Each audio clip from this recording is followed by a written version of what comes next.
கோலம் இட்டு நல்ல தீபமும் ஏற்றி நான் பூச்சரம் சாற்றியே பூஜை செய்தேன். எந்தன் அன்னை உன்னை உள்ளம் எங்கும் தினம் தியானித்திருந்து நான் வாழ்ந்திருந்தேன். மூடிய கண்ணை திறக்கையிலே என்னை சுற்றி செல்வம் கிடந்ததம்மா.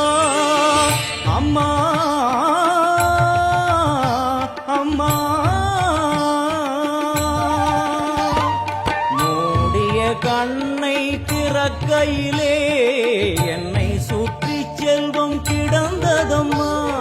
வீடெங்கும் மாவிலை தோரணங்கள், சுமங்கலி முகங்களில் பரவசங்கள். என் தாயும் இன்று வந்தாளே, அவள் வருகையில் மனையினில் மங்களம்.